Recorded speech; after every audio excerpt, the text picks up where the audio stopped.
Join বন্ধুরা, তোমরা দেখছো তোমাদের প্রিয় চ্যানেল হ্যাচ বর্ডারফোর্স একাডেমি। তোমাদের সামনে যে অফিসিয়াল নোটিফিকেশনের বিজ্ঞপ্তি এখান থেকে অন স্ক্রিন দেখতে পাচ্ছ, রেলে ট্রাফিক পুলিশ নিয়োগ 2024।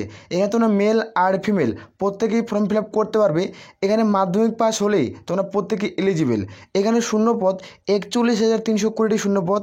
বয়স, বেতন, যোগ্যতা, এখানে উচ্চতা নেই। এখানে কোনো রকম কারো উচ্চতার প্রয়োজন পড়ছে না। তোমরা অনেকজনই যে পুলিশের স্বপ্ন দেখো, ডাব্লিউপি, কেপি, রেলে যেগুলো মাধ্যমে ভ্যাকান্সিগুলো পাবলিশ হয়, এসএসসি, জিডি কনস্টেবলে, তোমাদের উচ্চতার কারণে তোমরা বহু প্রার্থী পুলিশের চাকরি করতে পারো না। যারা এই ভিডিওটি দেখছো, যাদের উচ্চতা মানে খুবই শর্ট, তারা এই ভিডিওটি তোমরা শেয়ার করতে পারো। তাদের উচ্চতা এখানে লাগছে না। এখানে তুমি ফর্ম ফিল আপ করবে, একটি মাত্র পরীক্ষা দেবে এবং তুমি চাকরি পাবে। আমি এই ভিডিওতে টোটাল আলোচনা করছি, ভিডিওটি সম্পূর্ণ দেখো, দেখে যারা এলিজিবল প্রত্যেকে ফর্ম ফিল আপ করতে পারো। আর আমি বারবার রিকোয়েস্ট করছি, যারা চ্যানেলে নতুন, চ্যানেলটি অবশ্যই সাবস্ক্রাইব করে রাখবে। প্রথমত আমি তোমাদের এজ লিমিটটি দেখে দিচ্ছি। এখানে যদি তোমাদের এজ লিমিট হয়ে থাকে তাহলে তোমরা প্রত্যেকে ফর্ম ফিল আপ করতে পারবে। এখানে যেটা এজ লিমিট ধরা হচ্ছে 01/07/2024 হয়ে তোমাদের বয়স ক্যালকুলেট করা হবে। এর মধ্যে তোমরা মেল আর ফিমেল দুজনেরই বয়স উভয়ভাবে ক্যালকুলেট করা হবে। এটার বয়স তোমার যে হয়ে থাকে, মানে ইউআরদের 18 থেকে 33 এবং ওবিসি হয়ে থাকলে 18 থেকে 36, এসসি এসটি হয়ে থাকলে 8 থেকে 38, এরকম যদি তোমাদের এজ লিমিট থাকে তা তোমরা ফর্ম ফিল আপ কিন্তু করতে পারছো। তোমরা প্রত্যেকে ফর্ম ফিল আপ করতে পারবে। রাজ্যের 23 জেলা থেকে প্রত্যেকেরই আবেদন শুরু হলো, যেখানে অনলাইনের মাধ্যমে প্রত্যেকেই ফর্ম ফিল আপ করতে হচ্ছে। এখানে তোমরা প্রত্যেকে দেখতে পাচ্ছ এটার সিলেকশন প্রসেস কীভাবে নিয়োগটি করাবে। প্রথমত একটা সিবিটি এক্সাম হবে, মানে কম্পিউটার বেসড এক্সাম হবে, যেখানে তোমাদের কম্পিউটারে একটা পরীক্ষা দিতে হবে। তুমি যখন একটি পরীক্ষায় পাস করবে, পাস করলে তোমরা কিন্তু সেকেন্ড ধাপে ডাক পাবে। সেকেন্ড ধাপ কী থাকছে তোমাদের, পিইটি মানে ফিজিক্যাল মেজারমেন্ট টেস্ট। এখানে তোমাদের রানিং থাকবে, যেখানে তোমাদের দৌড়াতে হবে। এই দুটি লাগবে। তোমাদের যেহেতু উচ্চতার প্রয়োজন পড়ছে না, তোমাদের রান করতে হবে। যখন তুমি রানে পাস করবে, রানে কমপ্লিট করবে, তারপর থাকবে তোমাদের ডকুমেন্ট ভেরিফিকেশন। ডকুমেন্ট ভেরিফিকেশন তোমাদের প্রত্যেকটি ডকুমেন্ট অরিজিনাল প্লাস জেরক্স দুটির সাথে যখন তোমাদের ডকুমেন্ট ভেরিফিকেশন হবে, দুটি উভয় মার্কস বিন লাগবেই লাগবে। এইভাবে এটা কিন্তু নিয়োগটি করাচ্ছে। তোমরা যারা যোগ্য বলে মনে করছো তারা প্রত্যেকে ফর্ম ফিল আপ করবে। এখানে এটা সিলেকশন প্রসেস কি তোমাদের দেখে দিলাম। এরপরে দেখবো যে তোমাদের সিবিটি এক্সাম হবে, সেটা কত মার্কের এক্সাম কিন্তু কন্ডাক্ট করাচ্ছে। এখানে তোমরা প্রত্যেকেই দেখতে পাচ্ছ, যেখানে তোমাদের সিবিটি এক্সাম বললাম যে তোমাদের এমসিকিউ টাইপের প্রশ্ন থাকবে, তোমার মাল্টি চয়েস প্রশ্ন, 4টা অপশন দেওয়া থাকবে, যেটা তোমার সঠিক উত্তর, সেই উত্তরটাকে তোমাকে টিক করতে হবে। এভাবে কম্পিউটারে তোমাদের টিক কিন্তু করতে হয়।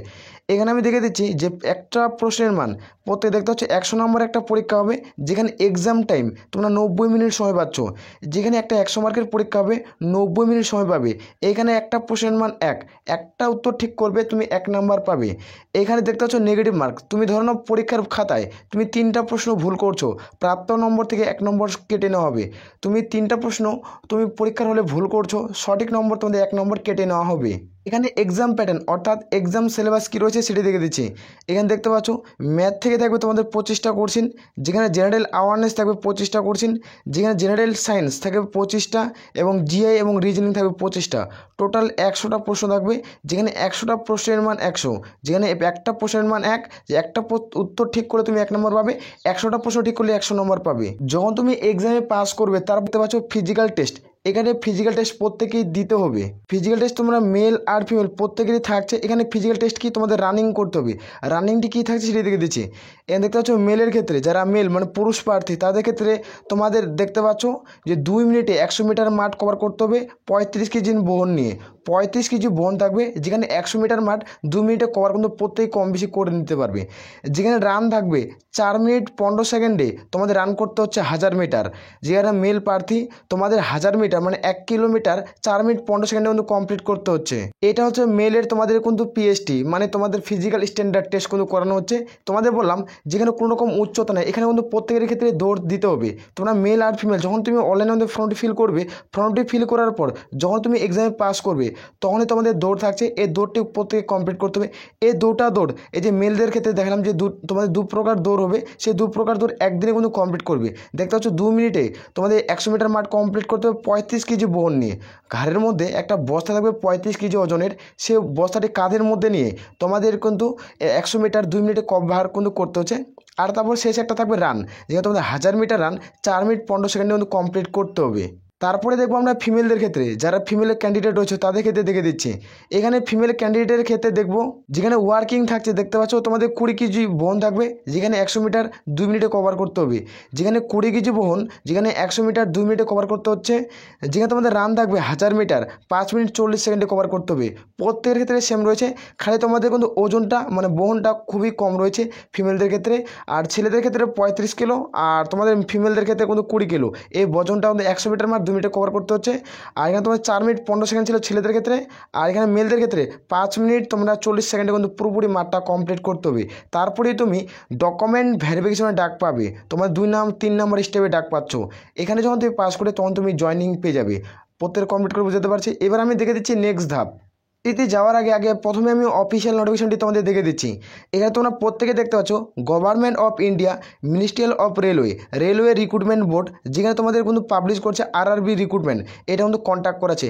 এটা হলো একটা এক্সাম ক্যালেন্ডার। তোমরা জানো প্রত্যেকেরই একটা এক্সাম ক্যালেন্ডার থাকে, যেমন আরআরবি তোমাদের এক্সাম ক্যালেন্ডার জারি করছে, এবং এসএসসি জিডির একটা এক্সাম ক্যালেন্ডার জারি হয়, যেখানে এসএসসি অফিসিয়াল ওয়েবসাইটে এইভাবে প্রত্যেকটা এক্সাম ক্যালেন্ডার জারি তোমরা প্রত্যেকে কম বেশি জানো। এখানে দেখে দিচ্ছি তোমাদের লেভেল 1 অর্থাৎ লেভেল 1-এর যেটা শূন্যপদ ছিল সেই শূন্যপদটি অক্টোবর মাসে ফর্ম ফিল আপ শুরু হবে। আরটি তোমাদের থাকছে মিনিস্ট্রিয়াল, এই শূন্যপদটি তোমাদের ডিসেম্বরের মানে শুরু হবে। এই শূন্যপদ দুটা শূন্যপদ, একটা অক্টোবরে শুরু হচ্ছে তোমাদের লেভেল 1-এর শূন্যপদে তোমাদের ফর্ম ফিল আপ শুরু হবে, আর এই শূন্যপদটি মিনিস্ট্রিয়ালে তোমাদের কিন্তু ডিসেম্বর মাসে ফর্ম ফিল আপ শুরু হচ্ছে। তোমরা মেল আর ফিমেল এগুলো পদের ক্ষেত্রে আবেদন কিন্তু করতে পারবে। এই নোটিফিকেশনটি আমাদের টেলিগ্রাম চ্যানেলে পেয়ে যাবে। এটা এক্সাম ক্যালেন্ডারটি, সেখান থেকে তোমরা চেক আউট করে নিতে পারো। এটা হলো জেনারেল একটা নোটিফিকেশন, তোমাদের এক্সাম ক্যালেন্ডার পাবলিশ হয়ে থাকে। সেই মোতাবেক আমি তোমাদের ড্যাশবোর্ডে ক্লিয়ার করে বুঝাচ্ছি। তুমি যদি চাকরি করতে চাও তাহলে এখন থেকে প্রিপারেশন নিতে হবে, তারপরে তুমি সাকসেস হতে পারবে। কারণ 2024 তোমার জন্য খুবই গুড নিউজ বলতে পারো। কারণ 2025-এ এইরকম এক ভ্যাকান্সি কিন্তু দেখতে পাবে না। কারণ যে ভ্যাকান্সিগুলো 2024-এ তোমরা দেখতে পাচ্ছ, 2025-এ এরকম ভ্যাকান্সি পাবলিশ হবে না। খুবই কম সংকীর্ণ ভ্যাকান্সি কিন্তু থাকবে। এইখানে তোমরা প্রত্যেকে দেখতে পাচ্ছ, এখানে যেখানে আমি বললাম যে মেল আর ফিমেল প্রত্যেকে আবেদন করতে পারবে। এখানে এই পোস্টের ক্ষেত্রে তোমরা প্রত্যেকে কিন্তু এলিজিবল এই পোস্টের ক্ষেত্রে থাকছো।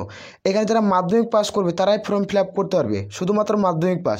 এখানে দেখতে পাচ্ছ গেটম্যান পদের ক্ষেত্রে তোমার হেল্পার মেডিকেল, যেখানে প্রোটার, এভাবে শূন্য পদগুলো দেখতে পাচ্ছ। এইগুলো পদে তোমাদের ফর্ম ফিল আপ করতে হবে। এখানে তোমাদের মনে যেগুলো প্রশ্ন থাকছে আমি ক্লিয়ার করে দিচ্ছি। হসপিটাল অ্যাটেন্ডেন্ট, সুইপার, তোমাদের কাপ প্রোটার, যেখানে অ্যাসিস্ট্যান্ট পয়েন্টম্যান, তারপর থাকছে তোমাদের এই সমস্ত পদে তোমাদের মনে একটা প্রশ্ন থাকবে, এই যে আমি পদগুলো দেখালাম এই পদগুলো কি আমি কি একবারে আবেদন করতে পারবো? যে কোনো একটি পোস্টে তোমাদের ফর্ম ফিল আপ করতে হবে। তুমি টোটাল পোস্টগুলোতে আবেদন করতে পারবে না। যে কোনো তোমাদের একটা পোস্টে ফর্ম ফিল আপ করতে হচ্ছে, যেখানে তুমি যে পোস্টে এলিজিবল সে পোস্টে তুমি ফর্ম ফিল আপ করবে। তুমি সবগুলো পোস্টে ফর্ম ফিল আপ করতে পারছো না। তোমাদের আমি প্রথমে দেখে দিলাম যে রেলওয়ে লেভেল 1 গ্রুপ ডির শূন্যপদ, যে একটা 10 পাসের ভ্যাকান্সি থাকবে, একটা আইটিআর ভ্যাকান্সি থাকবে। যারা 10 পাসের পাশাপাশি আইটিআই করছো তারা ফর্ম ফিল আপ করতে পারবে। এখন তো তুমি মাধ্যমিক করছো, মাধ্যমিকের পর তুমি আইটিআই করছো, 2 বছরের কোর্স হয় আইটিআইটি, সেই কোর্সটি তোমার কমপ্লিট করা আছে, তাহলে তুমি এই সমস্ত পদে আবেদন করতে পারছো। দেখতে পাচ্ছ হেল্পার ইলেকট্রিক্যাল ওয়ার্কার, যেখানে helper electrical AC, helper general service, এই সমস্ত পদে ফর্ম ফিল আপ করতে পারবে।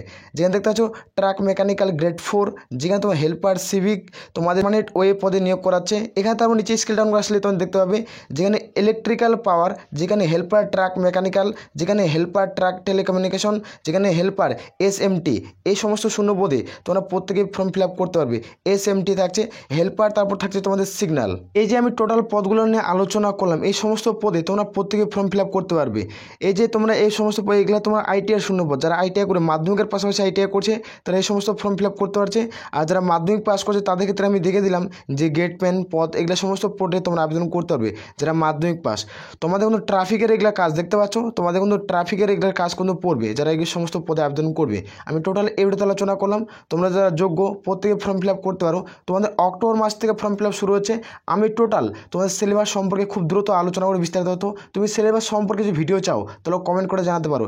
যেমন ধরো তোমাদের আমি দেখে দিচ্ছি, তোমাদের আমি বুঝিয়ে দিচ্ছি, সাপোজ একটা উদাহরণ দিচ্ছি। যেমন ধরে নাও তোমাদের ম্যাথ থেকে যে 25টা কোশ্চেন থাকবে, কোন কোন চ্যাপ্টার থেকে কটা করে কোশ্চেন থাকবে, এই টোটাল বিস্তারিত তথ্য ভাঙিয়ে ক্লিয়ার করে বুঝিয়ে দেবো খুব দ্রুত। তুমি যদি ভিডিও চাও সিলেবাস সম্পর্কে তাহলে কমেন্ট করে জানাবে। তুমি যদি চাকরি করতে চাও তাহলে অবশ্যই কমেন্ট সেকশনে কমেন্ট করে জানাবে। আমি টোটাল খুব দ্রুত ভিডিও বানিয়ে দেবো। আর আমি বারবার করে রিকোয়েস্ট করছি, তোমরা যারা চ্যানেলে নতুন, চ্যানেলটি অবশ্যই সাবস্ক্রাইব করে রাখো। আসলে প্রত্যেকের বোঝা গেছে। তাহলে এ বলে আমরা এখান থেকে ভিডিও শেষ করছি। জয় হিন্দ, জয় ভারত।